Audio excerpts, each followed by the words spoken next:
All right. Hello. Forgive my voice. I'm still recovering, so I sound a little silly, but I need to get this video to you guys.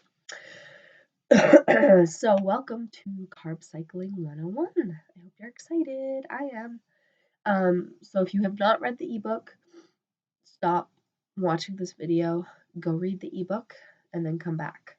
If you have read the ebook, keep watching. So the whole strategy to this program is to burn fat and build lean calorie burning muscle. So how do we do that? If you read in the book, you know that protein is not stored within the body. So we're going to make protein our focus every single day. You also learn that our body loves carbs. We love carbs. Everybody loves carbs. Our body loves carbs, and it loves to go to carbs as our first source of energy. So we're going to let our body do that on a strength building day, but on a fat burning day, we're going to take out the carbs. We're going to drop into a little bit of a caloric deficit. We're going to drop our calories down a little bit, and we're going to force our body to burn fat. We're going to do that by depleting our glycogen storages and by taking away carbohydrates. So our body has no choice but to go to our stored body fat for energy. We're also going to implement a strategy called the zigzag method. This will kind of snap your body out of whatever it's used to, whether you are not eating enough and your calories are super low, making your base metabolic rate really low. Or if you're overeating, you might need to rein in the calories, keep them in check.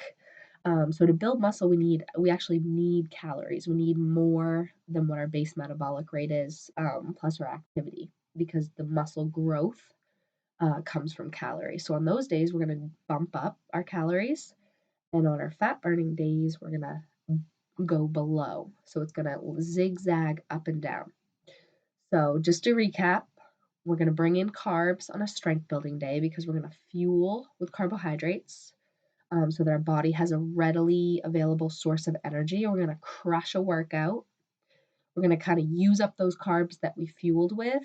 And when you refeed, your muscles are ready to absorb the carbohydrates to refeed. And also, that spikes insulin, which is an anabolic muscle growing hormone. So, we want that in our favor. And then we want the calories to build the muscle. So, we're going to go between strength building days and fat burning days. On a fat burning day, we're going to do a little cardio speed burst to deplete our glycogen from the day before. And we're not going to give our body any carbs. We're going to use protein, tons of veggies, healthy fats to for our source of calories. And we're going to stay in a fat burning zone. So the whole point of the carb cycling is to bring them in only when we need them and to constantly bring them in, use them, refuel, burn again. Bring them in, use them, refuel, and follow that cycle. So we're going to do that by having 3 strength days a week. Those are going to be the at-home workouts that I give to you. If you're already in some sort of a program or you do a class, you can use that strength workout. I just want it to be, we're going to build up the workouts that I give you in intensity, and I'm going to give you options if you're a beginner, intermediate, or advanced. I'll give you some different options for the exercises, but we're going to ramp those up as we go along. And your strength building workout should be 110% effort, whether you're a beginner and you're doing, less rounds or with not as much weight or whatever it might be, you're still going to give it 110%. On our low carb days, we're going to do an exercise called speed bursts. So when we eat the carbs, we use the carbs, we refeed, we get that insulin spike. We want to do that on a strength day, but when the next day comes and it's a fat burning day, we want to burn off that glycogen. The carbohydrates that are stored in our muscles is called glycogen. So we do that with quick little bursts of energy because that's what our body goes to. Our body goes to carbohydrates for that immediate energy source. So on a low carb day, we're going to wake up, first thing in the morning, fasted. We're gonna do speed burst workouts, which is literally running in place, all out effort, speed burst. We're gonna start with 10 seconds on, with a 10-second rest. I believe is my week 1. I might have to double check that, but that's our speed burst. Excuse me, exercise. And we're going to build those up in intensity as we go along too.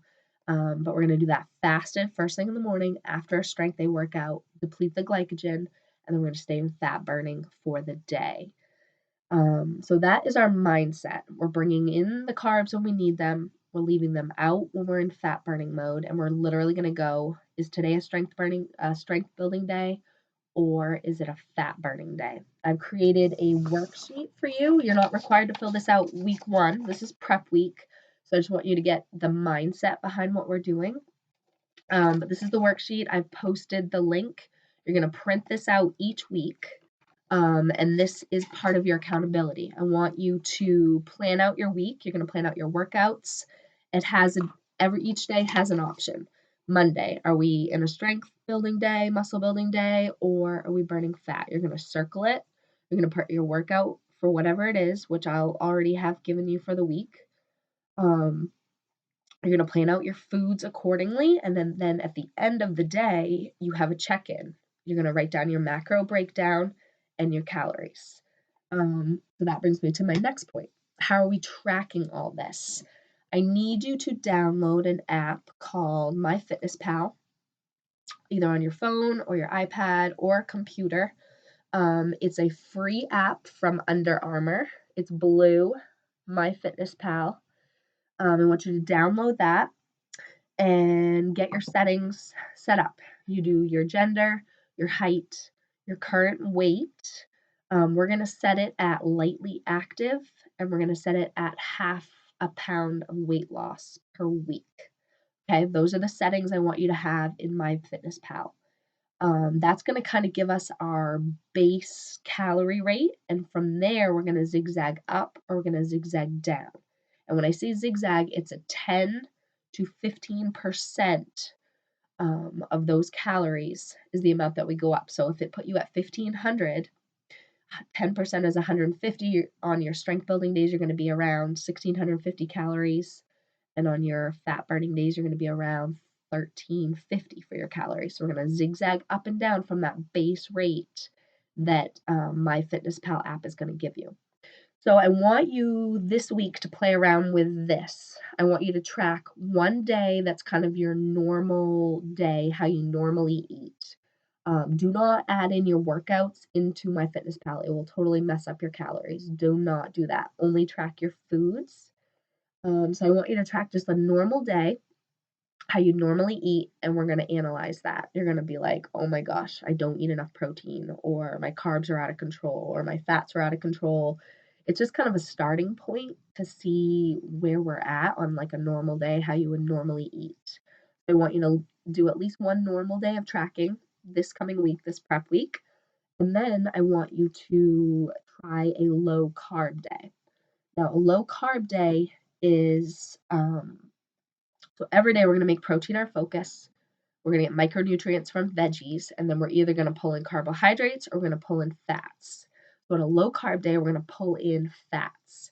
Because we're not eating carbs, but we still need calories, it's going to be a significant amount of fats. But these are going to be healthy fats, and I'm going to post a list of proteins, fats, and carbohydrates for you to look at for different sources to go to.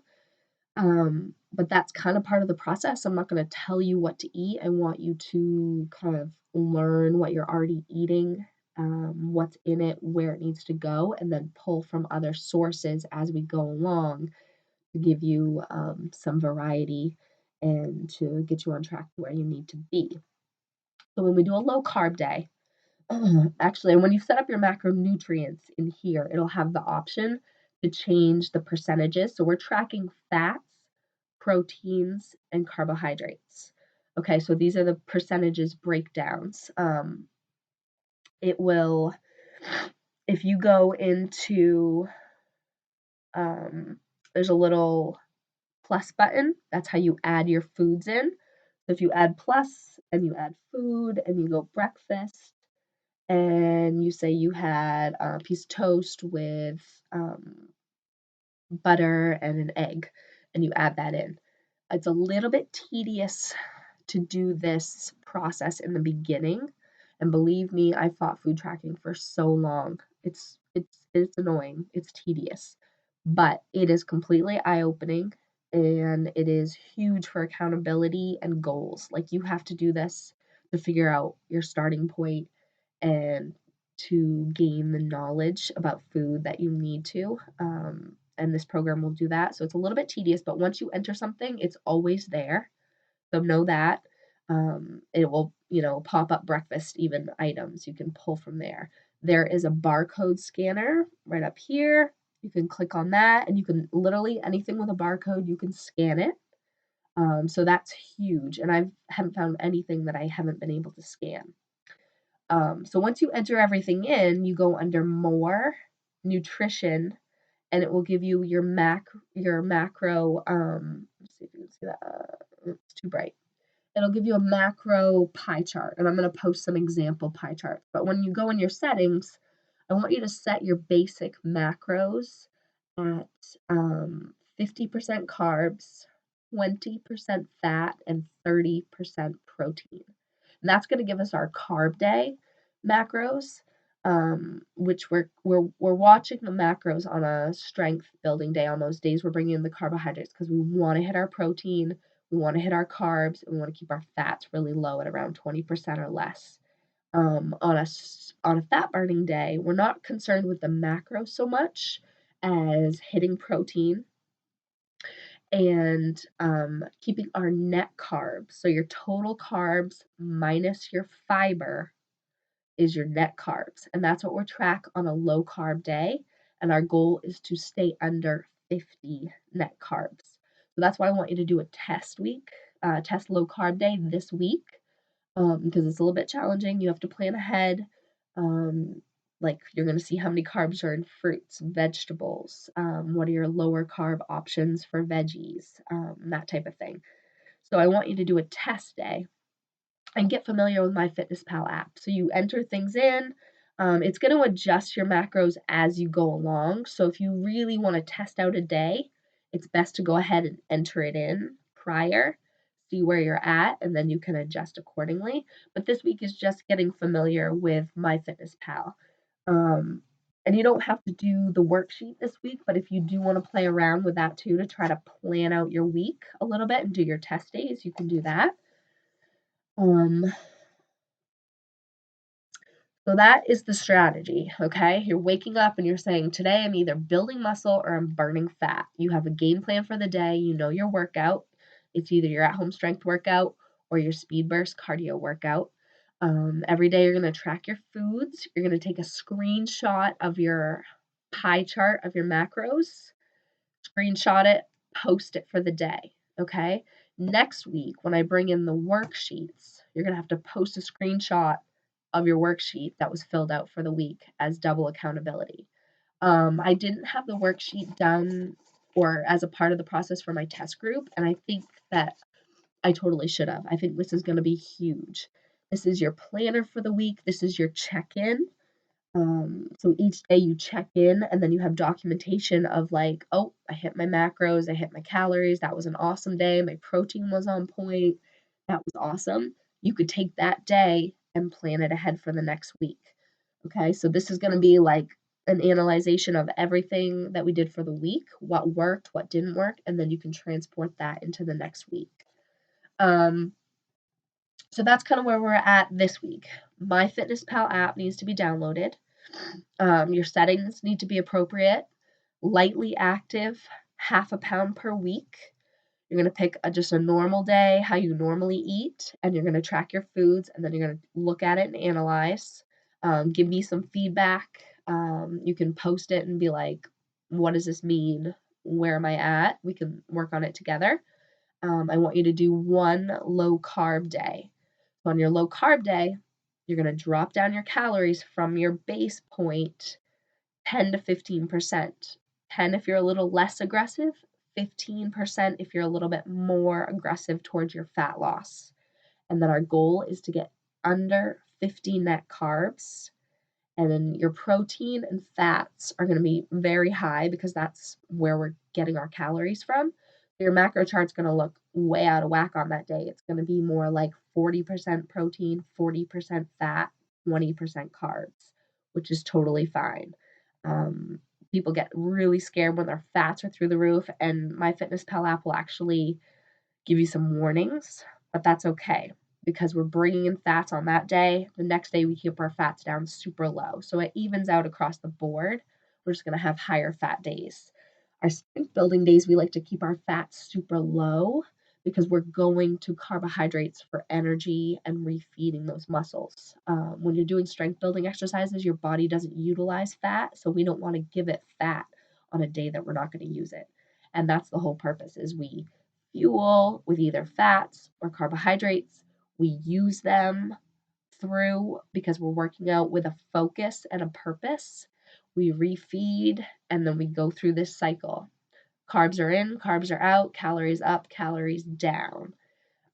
So that's where we're at for prep week. Please post any questions that you have below on this video. I hope it was helpful. I'm going to post the list of foods for protein sources, carbohydrate sources, and healthy fat sources. So you have a go-to. But again, this week is kind of just finding your base point and then testing out that low carb day to see where you're at. Um, and again, any questions, post them below. I will do my best to answer. Good luck. I look forward to working with you all.